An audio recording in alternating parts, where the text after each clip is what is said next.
Bom, vamos lá. Eu quero começar essa meditação, esse pensamento sobre o tema moralismo e gnosticismo, um casamento que não deu certo e viveram infelizes para sempre. Há dois textos aqui na Palavra de Deus para a gente começar essa meditação que se encontra no Evangelho de Mateus, capítulo 23, versículos de número 13 e o versículo 15. Diz assim: Mas ai de vós, escribas e fariseus, hipócritas, pois fechais aos homens o reino dos céus, e nem mesmo vós entrais, nem deixais entrar aos que estão entrando. Versículo 15. Ai de vós, escribas e fariseus hipócritas, pois que percorreis o mar e a terra para fazer um prosélito, e depois de o ter desfeito, fazeis filho do inferno 2 vezes mais do que a vós.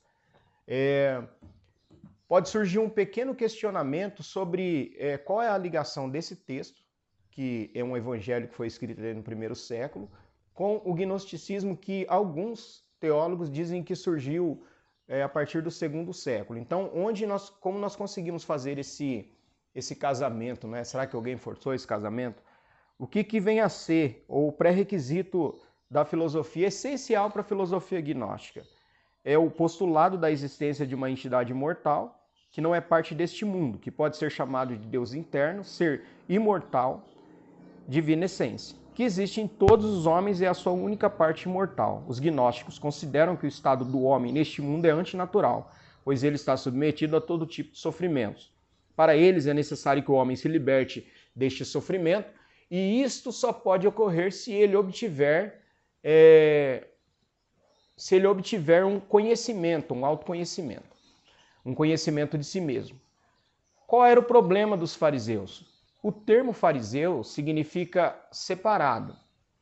Sendo assim, o que nós temos é um grupo de homens, na época de Jesus, que eram tidos como os homens mais santos, aqueles que são separados dos demais homens impuros ou homens comuns.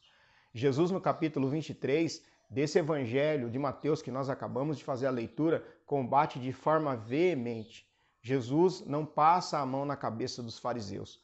Para eles, o conhecimento da religião era suficiente para dar o direito de serem tidos como homens especiais, santos ou separados, ágios, o que vem ser depois definido como rágios ou separado, né?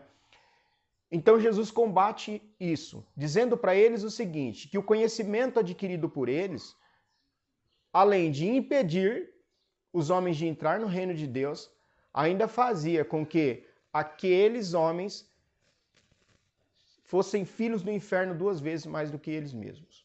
Então nós vemos aí que esse conhecimento dos fariseus faltava um tempero. Mais tarde, o apóstolo Paulo combate numa das suas cartas esse gnosticismo, não é?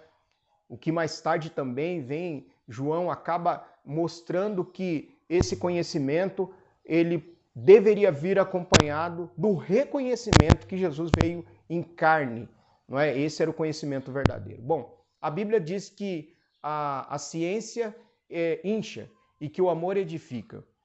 O que o gnosticismo ele traz? Qual é o bojo do gnosticismo? É o conhecimento. O conhecimento de si mesmo é um conhecimento misterioso. É nada mais do que o sincretismo religioso, né? Aquelas religiões chamadas religiões de mistério. E onde que nós conseguimos então encaixar o moralismo com o gnosticismo? É que todo gnóstico é um ser moralista e todo moralista é um ser que exclui. A moralidade, ela mostra que está em mim ou que está em nós a possibilidade de alcançarmos o conhecimento e, portanto, a libertação desse homem antinatural, desse homem que vive aqui aprisionado, não é? Mas Jesus diz exatamente o oposto. Ele mostra que é necessário a graça e é necessário o conhecimento. O que mais tarde, quando Paulo escreve à igreja de Corinto, ele chama da necessidade de temperança. E esse conhecimento não é um conhecimento misterioso, é um conhecimento revelado pelo nosso Senhor Jesus Cristo, através do seu Espírito Santo.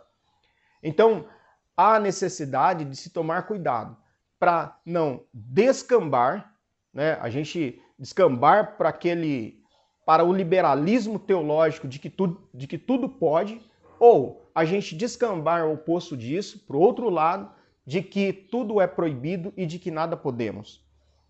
É claro que não partiremos da liberdade para a libertinagem, mas todo super santo, todo moralista é um separatista, é um homem que vive dentro do seu monastério, vamos dizer assim, espiritual, seu monastério espiritual, excluindo todos os demais homens.